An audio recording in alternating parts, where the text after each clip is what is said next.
எங்க வீட்டு கல்யாணம் எல்லாம் மாப்பிள்ளை வீட்டுல தான் நடக்கும். பொண்ணை பக்கத்து குடிச்சு கழிச்சிட்டு போங்க. ஆமா.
என்ன சார் கலாட்டா? நீங்க கல்யாணம் நடந்துகிட்டு இருக்கு. இது கலாட்டா கல்யாணம். இந்த கல்யாணத்துல எந்த கலாட்டாவும் நடந்து கூடாதுன்னு சொல்லிதான் உங்களை கூட்டியாந்துரு. என்ன பண்ண எங்களை ஆசீர்வாதம் பண்ணு. தீர்காசா இருந்து அவங்க கொட்ட தடக்கு காலகாலத்துல சம்சாரத்தை வீட்டு கூட்டி போ. ராத்திரி குறைச்சலா சாப்பிடு. வாங்க நம்ம போலாம். சங்கலா உன் நகையெல்லாம் கட்டிடு. கரெக்டு.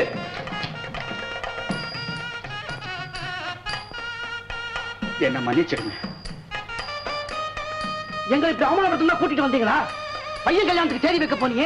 என்ன ஆச்சுன்னு வேண்டியவங்களா கேட்டா இந்த அவமானத்தை எப்படி சொல்றது? எதிர்பாராத இந்த சம்பவம் உங்க வீட்டுல நடந்திருந்தா நீங்க தான் என்ன செஞ்சீங்க? நாங்க மானவாசம் உள்ளவங்க. பெண்ணை தேர்தல் பந்து வைக்கிற அளவுக்கு எங்களுக்கு புத்தி கட்டு போகல. அப்படி ஒரு சம்பவம் நடக்கும் போல இருந்தா அங்கேயே நாங்க நாக்கப்படி செத்துருவோம். இடுக்குள்ள பாடி போகலாம். மாமனார் மாமியா காலில் விழுந்து ஆசீர்வாதம் வாங்கி வேணாம் அண்ணன். எங்களை ஆசீர்வாதம் பண்ற நிலைமையில அவங்க இல்லப்பா. ஐயா, உங்க சொத்துக்கும் உங்க நகைக்கும் ஆசைப்பட்டு உன் தங்கச்சி நான் கல்யாணம் பண்ணிக்கிறேன். அவ கட்டின புடவையோடையும் நான் கட்டின தாலியோடையும் அவளை கூட்டிட்டு போறேன். இதெல்லாம் நீங்களே பூட்டி வச்சுக்கோங்க. பாப்பா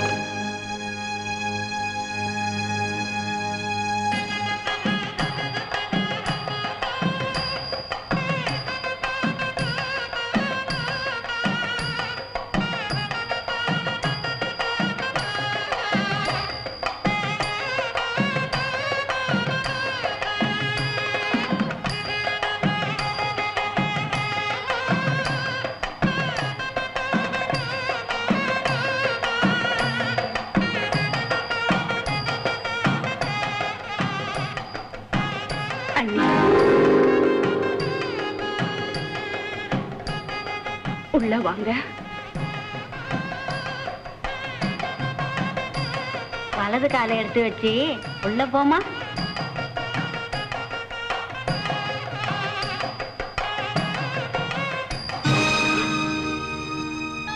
உடம்புல கொஞ்சம் பணிவு வேணும். நீ பணக்கார விட்டு பண்ணு, அது உங்ககிட்ட இருக்காது. இனிமே வரவழைச்சுக்க. நாங்க உங்ககிட்ட பணிவா இருக்கணுங்கிறதுக்காக தானே சின்ன வாசப்படி வச்சு வீடு கட்டி கொடுத்து பரம்பரை பரம்பரையா எங்களை பழக்கிருக்கீங்க. இப்படி ஏமா ஒதுங்கி போய் நிக்கிற வாய்ப்படி. கிரகலட்சுமி வந்திருக்கா.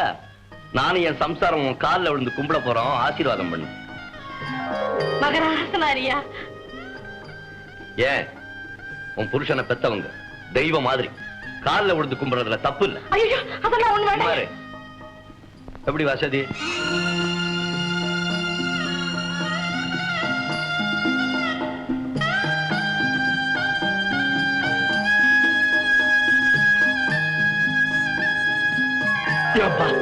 வாழ்க்கையிலே இப்பதான் முதல் தடவையா குனிஞ்சு நிமிர்ந்திருக்கா. உள்ள கூட்டிட்டு போய் பால் பழம் கொடுக்க போங்கம்மா. ஏண்டா நம்ம வீட்டுல உங்களை உட்காருங்கன்னு சொல்லணுமா? உட்காருங்களேன். ஏண்டா மரம் மாதிரி நிக்கிறீங்க? எல்லாத்தையும் உட்கார வைக்க வேண்டியதானே. என்ன பொண்டுகள்லாம் விருந்தாளி வந்திருக்கீங்களா? போய் சாப்பாட்டு வேலையை கவனிங்கம்மா. போங்க போங்க, உள்ள போங்க, உள்ள போங்க. எவ்வளவு நாளி ஆனாலும் சரி எல்லாரும் இருந்து சாப்பிட்டுட்டு தான் போகணும். இன்னைக்கு ஏழை வீட்டு சாப்பாட்ட பணக்கார வீட்டு பொண்ணு, அதாவது என் பொண்டாட்டி குனிஞ்சு குனிஞ்சு பருமாற போறான். பையா ஓடி போய் நம்ம பாகிட்ட சொல்லி ஒரு கடாடிக்கு சொல்லு. ஓடே வெத்தலை சீவல், வெத்தலை சீவல். ஏயா உட்கார்ந்துட்டு இருக்கீங்க? வாசிக்கிறேன்.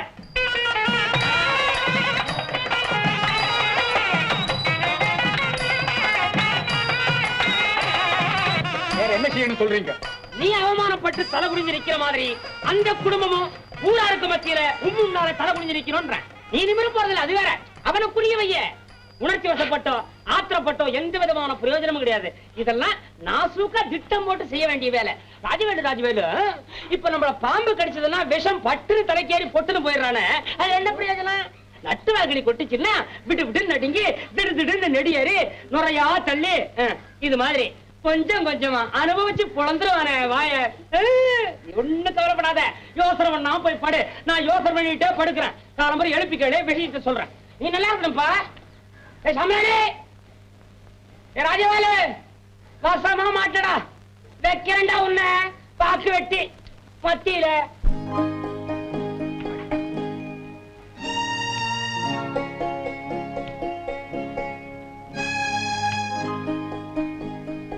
அண்ணி சும்மா அண்ணி அண்ணின்னு கூப்பிடாதீங்க, எரிச்சலா இருக்கு. அண்ணன் முண்டாட்டி அண்ணின்னு கூப்பிடாம சின்னம்மா அண்ணா கூப்பிடுவாங்க. சாப்பிட வாங்க. எனக்கு வேண்டாம். பகல்லதான் எல்லாரும் இருந்தாங்க, நீங்க சாப்பிடல. இப்பதான் எல்லாருமே போயிட்டாங்களே. கவேரி, புருஷன் சாப்பிட்டதுக்கு அப்புறம் அந்த எச்சி இலையில தான் பொண்டாட்டி சாப்பிடணும். அதுதான் நம்ம சம்பிரதாயம்.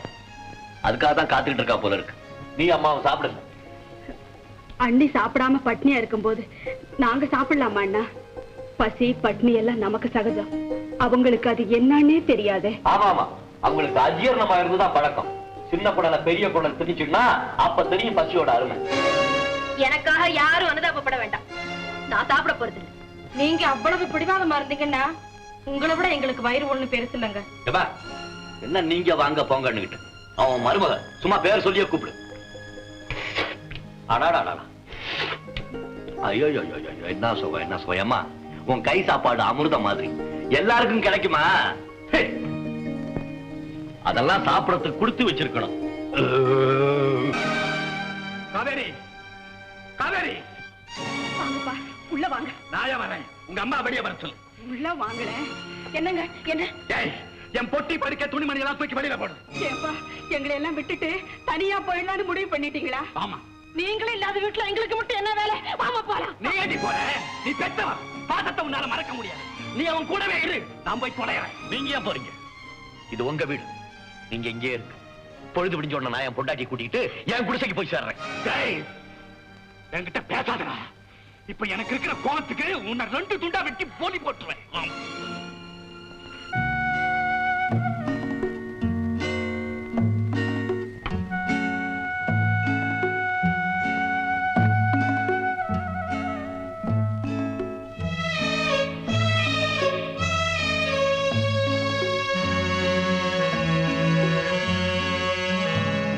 இருட்டுல தான் தவறுகள் நடக்கும்.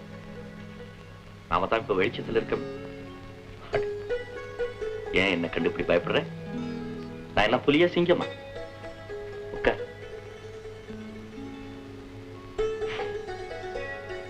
இரவுல நாம 2 பேரும் சந்திக்கிறது தான் முதல் தடவை. அப்படி பார்த்தா இது நமக்கு முதல் இரவு. நம்ம முதல் இரவே இவ்வளவு மோசமா இருக்கும்னு நீயோ நானோ கனவு கூட கண்டிருக்க மாட்டோம். இல்ல, முன்புன்னு தெரியாம நாம 2 பேரும் முதல் முறையா சந்திச்சப்போ அந்த ஒரு நிமிஷத்துல என் மனசை அவங்ககிட்ட பறி கொடுத்துட்டேன். ஆனா அடுத்த நிமிஷமே உன் பணத்திமிரால என்ன அவமானப்படுத்திட்டேன். உன் திமிர அடக்கணுங்கிறதுக்காக ஏழைக்கே உள்ள நியாயமான ஆத்திரத்தோட நானும் சரிக்கு சமமா உன்னை அவமானப்படுத்திட்டேன். நாம 2 பேரும் புருஷன் மனைவி ஆவோன்னு அப்ப நினைச்சு பார்த்திருப்போமா? உன் மனசுக்கு பிடிச்ச வாழ்க்கை உனக்கு கிடைக்காம இருக்கலாம். ஆனா கிடைச்ச வாழ்க்கைக்கு தகுந்தாப்புல உன் மனசை மாத்திக்கிறதா நல்லது. இந்த புது இடம், புது உறவு, புது வாழ்க்கை இதெல்லாம் உனக்கு பிடிக்காம இருக்கலாம். ஏன் அருவருப்பா கூட இருக்கலாம். என்ன உனக்கு பிடிக்காட்டி போனாலும் உன்னை எனக்கு ரொம்ப பிடிச்சிருக்கு. குறிப்பா உன் பிடிவாத குணம் எனக்கு ரொம்ப ரொம்ப பிடிச்சிருக்கு. ஏன் தெரியுமா? நானும் ஒரு பிடிவாதக்காரன். சகுந்தலா, நம்ம கல்யாணம் இருக்கு, அதுதான் டிப்பிக்கல் சோஷலிசம். ஏன் தெரியுமா? நாம 2 பேரும் 2 வர்க்கம். இந்த 2 வர்க்கமும் பக்குவப்பட்டு ஒன்னாகிறதா உண்மையான சோஷலிசம். அதுக்காக தான் நம்ம தலைவர்கள்லாம் பாடுபடுறாங்க. நான் உன்னை வெறுக்கிறேன், நிச்சயமா உன்னை வெறுக்கிறேன். உன்னுடைய பகட்டு, ஆடம்பரம், பணக்கார திமிரு இதைத்தான் வெறுக்கிறேன். அதே மாதிரி என்னுடைய வறுமை, ஏழ்மை, சூழ்நிலை இதெல்லாம் நீ வெறுக்கலாம், நியாயம். ஆனா என்னையே வெறுக்கிறேன். புரியல இல்ல? உனக்கு என்ன? உங்க வர்க்கத்துக்கே புரியாது. ஏன் இவங்களெல்லாம் வெறுக்கிறோம்னு புரியாம பாரம்பரியமா அது உங்க ரத்தத்திலேயே விஷமாரி ஊறி போச்சு. என்ன பண்ற? நான் ஒரு முட்டாள். ஒன்ன நிக்க வச்சுக்கிட்டு நான் பாட்டுக்கு பேசிக்கிட்டே இருக்கேன் பாரு. நீயும் பேசுவ, ஆனா பேசக்கூடாதுன்னு நிக்கிறேன். இந்த மாதிரி சந்தர்ப்பங்கள்ல பெண்கள் வெட்கப்படுவாங்கன்னு சொல்லுவாங்க. நீயும் வெட்கம் தான் படுற. எப்படி தெரியுமா? ஐயோ நமக்கு இந்த நிலைமை ஏற்பட்டு போச்சேன். பரவாயில்ல, நீ படிச்ச பொண்ணு, நானும் உன் அளவுக்கு படிச்சவன். அது எப்படின்னு கேக்குறியா? 1000 புஸ்தகத்தை படிச்சவனை விட 1000 வயல உழுதம் அறிவாளின்னு பெரியவங்க சொல்லுவாங்க. அதனால நான் சொல்றது,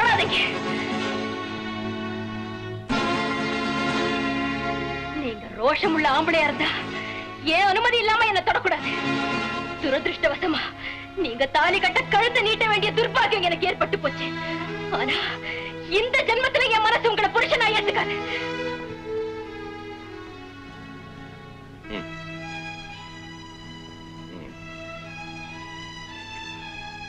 நான் உன்னை தொட்டு தாலி கட்டலவன்.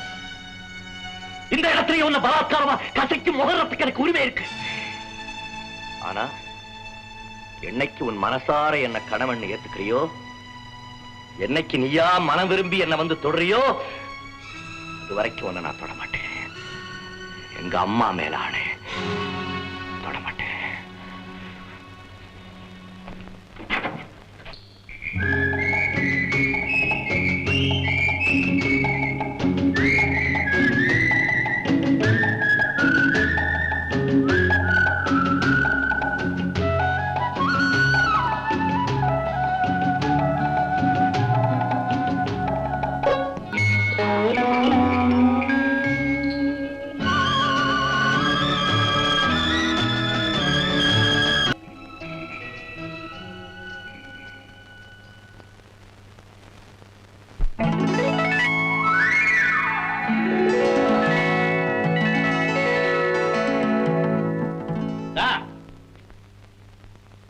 இதெல்லாம் கொண்டு போய் துவைச்சு போடு. காஞ்சோன்னு நல்லா மடிச்சு தலைவாணிக்கு அடியில வை. பாரு, எத்தனை தடவை சொல்றது? உங்களுக்கு மூளை இல்ல? இன்னும் இந்த வேலையெல்லாம் நீங்க தான் செய்யணுமா? அவசிக்க மாட்டாளா? சும்மா உட்காந்து சாப்பிட. இது ஒண்ணு பண்ணையார் வீடு இல்ல. நீ இருக்கிய மாமியாரா இருக்கவே லாயக்கு இல்லம்மா. உன்னை பார்த்து அவன் நடுங்கணும், அதுக்கு பதிலா நீ அவளை பார்த்து நடுங்குற. ஏண்டா நான் மனுஷியா இருக்கிறது உனக்கு பிடிக்கலையா? நீ மனுஷியா இரு, அவளை தெய்வமாக்கிடாத. வேலையெல்லாம் முடிச்சுக்கிட்டு அவளையே சமைக்க வச்சு அவகிட்டே சாப்பாடு கொடுத்து விடு. வேண்டாண்டா, நானே சமைச்சு கொண்டுட்டு நீ மட்டும் சாப்பாடு கொண்டு வா. வயல தூக்கி எறிகிற.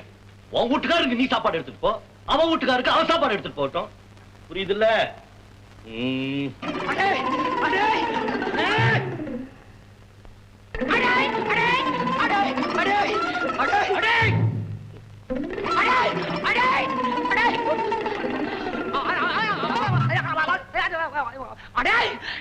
எவடா மண்ணெல்லாம் இறங்கி ஓடுற? நானு சின்ன பண்ணடா, சின்ன பிள்ளைடா. யாராவது புடிங்கடா அவனை. யாராவது புடிங்கடா, புடிங்கடா.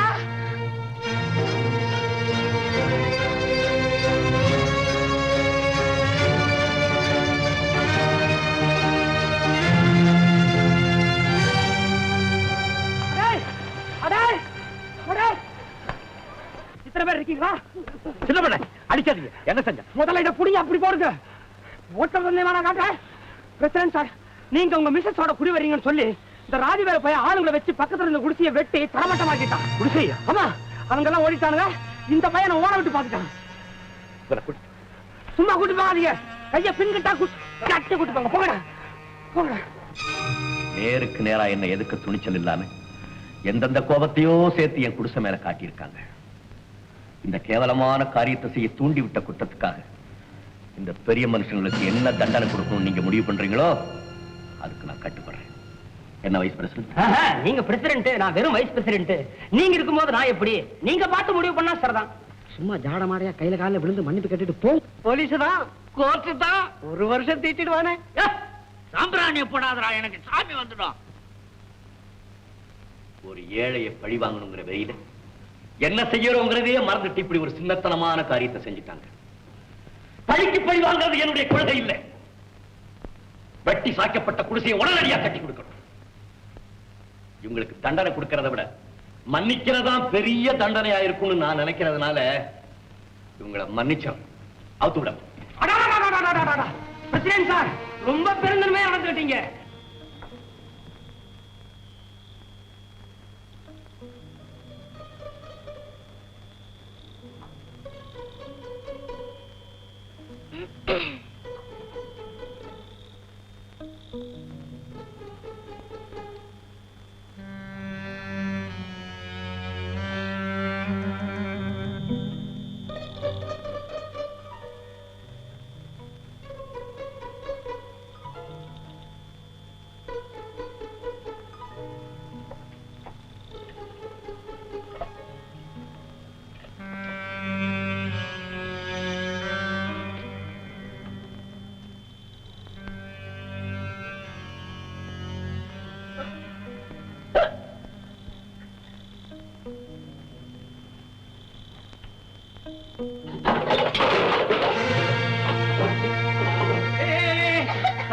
தலையை தட்டிக்க. நான் தான் வேண்டாத புருஷன் தொடக்கூடாது, நீயே தட்டிக்க. இந்த தண்ணி குடி. அம்மா காவேரி, அடுத்த விட்டு மாவா, பக்கத்து விட்டு அத்தை எல்லாரும் ஓடி வந்து இந்த வேடிக்கையை பாருங்க. பசி வந்தா 10 பறந்து போயிடும் சொல்லுவாங்க. இங்க எல்லாமே பறந்து போச்சு. ஓடிவாங்க. அம்மா காலையில நமக்கு எல்லாம் பழைய சோறு கிடையாது, எல்லாத்தையும் தின்னுட்டா. இவளுக்காக பரிதாபப்பட்டு நீங்க போய் பட்டி கிடக்குறீங்களே. இந்த மாதிரிதான் தினம் ராத்திரில யாருக்கும் தெரியாம வந்து திருடி தின்றா போல இருக்கு. பாக்க திரு திருன்னு முடிக்கிறத பாய மூட. நான் அவங்கள மருமகளா நினைக்கலையான்னு கேட்டியே. நீ பொண்டாட்டி நினைச்சிருந்தா இப்படி எல்லாம் சத்தம் போட்டு கலாட்டா பண்ணுவியாடா? அம்மா பொஞ்சாதி சாப்பிட்டாங்க சந்தோஷத்துல புலகாங்கிதத்துல சத்தம் போட்ட அப்படி. திருட்டு பொஞ்சாதி நாங்க, திருட்டு பொஞ்சாதி. அண்ணே வருத்தப்படாதீங்க. அண்ணன் எப்பவுமே இப்படிதான் கொஞ்சம் கலாட்டா பண்ணுவாரு. இது உங்க வீடு. ஏ காவேரி, எனக்கு சமைச்சு போடுன்னு சொன்னா நடு ராத்திரில கூட பார்க்காம சுட சுட உங்களுக்கு சமைச்சு போடுவனே. ஏன் பழையதை சாப்பிடணும்? இங்க பாருங்க, உங்களுக்கு கொதிக்க கொதிக்க இப்ப சோறு வடிச்சு போட்டுமா? வேண்டாம். இப்ப என் வயிறு மனசு எல்லாமே கொதிச்சுக்கிட்டு தான் இருக்கு. அந்த கொதிப்புல வெக்கம் இல்லாம நான் தின்ன பழைய சோறு கூட சுடுசோறா இருக்கும். என் மேல அனுதாபப்பட்டு நீங்க சொன்னதே போதும்.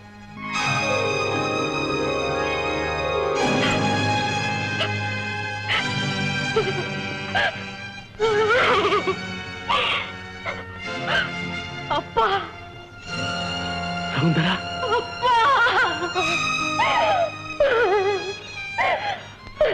உனக்கு 100 வயசுமா? இப்பதான் உன்னை பத்தி பேசிக்கிட்டு இருந்தோம். அப்பா, நான் 100 வயசு இருந்து இந்த துன்பத்தை எல்லாம் அனுபவிக்கணுமா?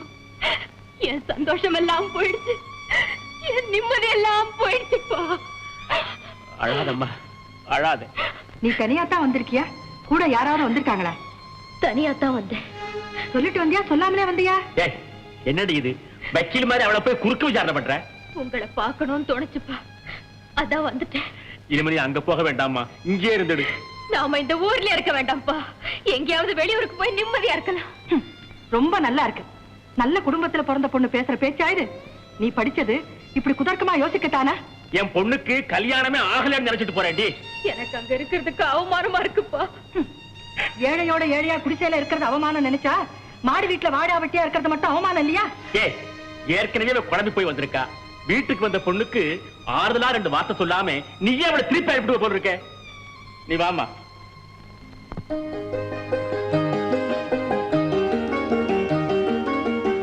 சகுந்தலா, சகுந்தலா. யாரா நீ? உன் மச்சான், என் பொண்டாட்டி கூப்பிடுற. அவ வரமாட்டா. சட்டப்படி என்ன செய்யணுமோ அதை செஞ்சுக்கோ. நீதான் பெரிய பிரசிடண்ட் ஆச்சே, உன் பஞ்சாயத்தை கூட்டு. அங்க சொல்லு, என் பொண்டாட்டியை வீட்டுக்குள்ள வச்சு அனுப்ப மாட்டேன்றாங்கன்னு. இவன் தங்கச்சி அவ புருஷனோட இருக்க பிடிக்கலன்னு சொல்லிதானே இவன் வீட்டுக்குள்ள கொண்டு வந்து வச்சிருக்கான். அதே மாதிரி என் தங்கச்சிக்கு இவனோட இருக்க பிடிக்கலன்னு சொல்லிதான் என் வீட்டுக்குள்ள கொண்டு வந்து வச்சிருக்கிறேன்னு நானும் சொல்றேன். பைத்தியக்காரா, இன்னைக்கு என் மாப்பிள்ளை என் வீட்டுக்கு வந்து தன்னுடைய பொண்டாட்டி அனுப்பிச்சு வைடான்னு சொன்னான்னா மேலதாளத்தோட நான் அனுப்பிச்சு வைப்பேன். உன்ன மாதிரி வீட்டுக்குள்ள உட்கார வச்சுக்கிட்டு விவகாரம் பண்ணிக்கிட்டு இருக்க மாட்டேன். ஓ, மேல போயிட்டியோ? நீ எங்க வேணாலும் இரு, ஆனா நீ இருக்க வேண்டிய இடம் எதுங்கிறத முடிவு பண்ணிக்க. நாளைக்கு கால வரைக்கும் உனக்கு டைம் கொடுக்கறேன். ஒண்ணு நீ எங்க வீட்டுக்கு வரணும், இல்ல உங்க அப்பா வீட்டிலே இருக்கிறதா முடிவு பண்ணிட்டீங்கன்னா நான் உன் கழுத்துல கட்டின தாலியும் கைக்கு வரணும். சுருன்னு கோச்சிட்டு என்ன பிரயோஜனம்? தெருவோட போற என்ன கூப்பிட்டு சொல்றான், மருமக மாணிக்கம் 2ஆம் கல்யாணம் பண்ணிக்க போறானா? அதை பத்தி எங்களுக்கு என்னையா கவலை? அடே, உனக்கு கல்யாணம் நடக்க வேண்டாம். தங்கச்சி வாடா வெட்டியா வீட்டுல உட்காந்து வச்சிருந்தா கௌரவமான குடும்பத்துல இருந்து உனக்கு பொண்ணு தருவாங்களா? நீ ஒண்ணும் எனக்கு பொண்ணு பார்க்க வேண்டியல. என்ன பண்ண போற? அப்புறம் பண்ண பெருசு பெருசு அவன் சொல்றத கேட்காதீங்க. தயவு செய்து சகுந்தராத அவன் வீட்டுக்கு அனுப்பிச்சு வச்சிருங்கன்னு. நீ என்னையா எப்ப பார்த்தாலும் அவனுக்கு சாதகமாவே பேசிக்கிட்டு இருக்க? நியாயம் இருக்கிற பக்கம் தானே நான் பேசுவேன். அவருடைய உருட்டல் மிரட்டலுக்கெல்லாம் பயந்து என் பொண்ணை நான் அனுப்ப போறது இல்லையா. அவ இங்கே இருந்துட்டு போகட்டும். எத்தனை நாளைக்கு? என் ஆயுசு உள்ள வரைக்கும். அப்போ 2 நாளைக்கா? போய.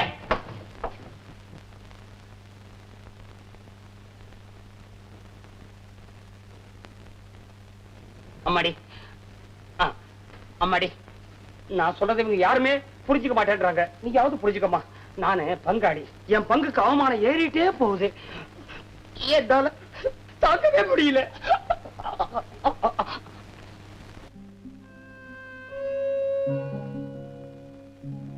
சகுந்தலா, அவன் ஒரு முடிவுக்கு வந்துட்டான்.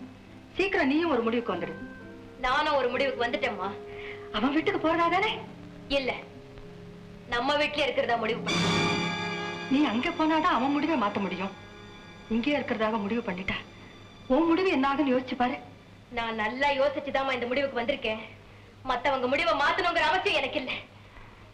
அந்த அவசியம் உனக்கு இல்லாம இருக்கலாம், ஆனா எங்களுக்கு இருக்கு. ஏன்னா நாங்க பொண்ணை பத்தவங்க. ஒரு பொண்ணுக்கு ஒரு தடவை தாண்டி கல்யாணம் நடக்கும். அது உனக்கு நடந்துருச்சு. அவன் உன்னை தொட்டு தாலி கட்டிட்டான். கேவலம் இந்த ஒரு முழ கைத்துக்காக என் சுய உரிமையை பறி கொடுத்துட்டு, என் உணர்ச்சிகளை எல்லாம் நாசமாக்கிட்டு, என் சுதந்திரம், லட்சியம், ஆசை எல்லாத்தையும் எழுந்துட்டு நான் இப்படி அடிமை மாதிரி மற்றவங்களுக்காக வாழணுமா? வாழ்ந்து தாண்டி ஆகணும். என்னை பொறுத்த வரைக்கும் இது என் கழுத்தை கொஞ்சம் கொஞ்சமா நெருக்கிற சுருக்கு கயிறுதான். சுருக்கு கயிறா? உன் குதர்க்க புத்திக்கு அப்படி தாண்டி தெரியும். அம்மா, உன் நடத்தையிலே நான் சந்தேகப்படுறேன். நீ மனசுல வேற எவனையோ நினைச்சிட்டு தாண்டி இவன் கூட வாழ மாட்டேங்கிற.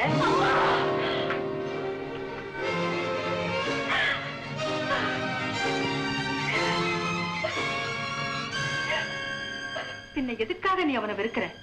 அவன் என்ன குருடனா, நொண்டியா, குருவியா? ஏழையா இருக்கலாம். உங்க அப்பாவுக்கு மாப்பிள்ளை ஆனப்புறம் அவன் எப்படி ஏழையா இருக்க முடியும்? பிடிவாதக்காரன், அவ்வளவுதானே. மனசுக்கு பிடிக்காதவனா இருந்தாலும் நீ நினைச்சா அவனோட அனுசரிச்சு வாழ முடியாது. நீ அவனை கடவுளா மதிக்க வேண்டாம், ஒரு மனுஷனா மதிக்க வேண்டாமா? நான் 10ஆம் வயசுல தாண்டி என்ன விட்டு தள்ளு. நீ ரொம்ப படிச்சவன். இப்ப நான் உன்ன ஒண்ணு கேட்கிறேன். அன்னைக்கு வந்து அவன் சொல்லிட்டு போனானே, நீ இங்கேயே இருக்கிறதாக முடிவு பண்ணிட்டா உன் கழுத்துல கட்டின பாரு, அது என் கைக்கு வந்துடணும்னு. துணிச்சல் இருந்தா அதை கழட்டி அவன் கையில கொடுத்துடு. இவ்வளவு நேரம் வாதம் பண்ணியே இப்ப ஏன் வாயடிச்சு போச்சு? அது உன்னால முடியாது. உன்னால மட்டும் இல்ல, இந்த மண்ணில பிறந்த எவனாலையும் முடியாது. பொண்ணா பிறந்த ஒவ்வொருத்திக்கும் நீ சொன்னியே கொஞ்சம் கொஞ்சமா கழுத்து நெருக்கிற சுருக்கு கயிறுன்னு. அந்த கயித்து மேல ஒரு பயங்கரந்த பக்தி இருக்குடி, ஒரு பயங்கரந்த பக்தி இருக்கு. நல்லா யோசிச்சு ஒரு முடிவு பண்ணி.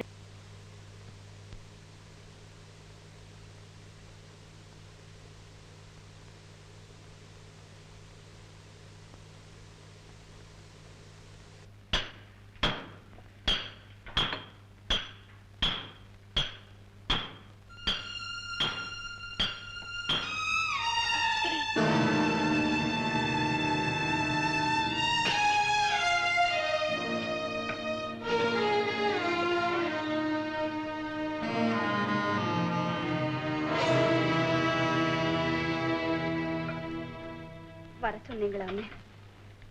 ஆமா. அண்ணா வார்த்தையை மீறி கூட வந்திருக்கேன். ஓஹோ, என்ன வெறுங்கையோட வந்திருக்க? என்னடி முழிக்கிற? பத்திரிக்கை எடுத்துட்டு வரல? அதாண்டி உன் கல்யாண பத்திரிக்கை. உங்க அண்ணன் உனக்கு 2வது கல்யாணம் பண்ணி வைக்க போறானாமே. உனக்கு தாலி கட்டின புருஷன் நான் உயிரோட இருக்கும் போதே அந்த காரியத்தை செய்ய போறேன்னு சொன்னாராமே. ஆமா. புரட்சிகரமா இதுவரைக்கும் யாரும் செய்ய துடியாத காரியத்தை செய்ய போறேன்னு சொன்னாராமே. ஆமா. ஆனா ரோஷம் உள்ளவனா இருந்தா அந்த கல்யாணத்துக்கு முன்னாலேயே நான் இந்த ஊரை விட்டு ஓடிடணும்னு சொன்னாராமே. அந்த கல்யாண பத்திரிக்கை உன் கையில கொடுத்து உன் கையாலேயே என்கிட்ட குடுக்க சொல்ல போறேன்னு சொன்னாராமே. இந்த காரியம் எல்லாம் உனக்கு தெரிஞ்சுதானே நடக்குது? ஆமா. ஆமா, நான் சொன்னேன்.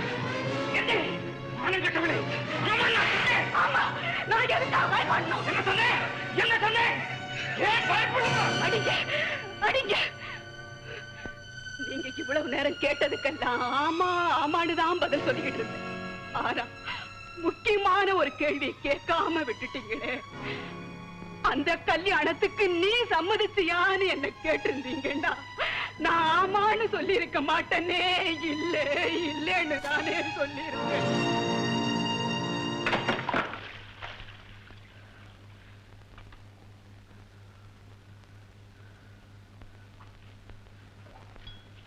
இவ்வளவு கலாட்டாவுக்கும் நானும் எங்க அண்ணனும் காரணம் இல்ல. நீங்களா காரணம். என்னை பத்தி கவலைப்பட வேண்டிய இருக்கிறதுனாலதான் என் மேல உயிரையே வச்சிட்டு இருக்கிற என் அண்ணன் என் வாழ்க்கைய பத்தி அதிகமா கவலைப்பட்டுட்டாரு. இனிமே நான் வாழ்றதோ சாகிறதோ உங்க கையில தான் இருக்கு.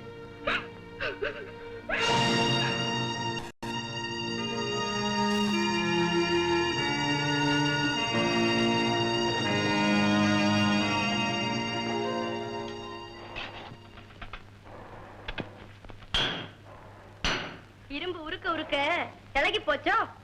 மறுபடியும் தண்ணியில போட்டா இறுகிடும்.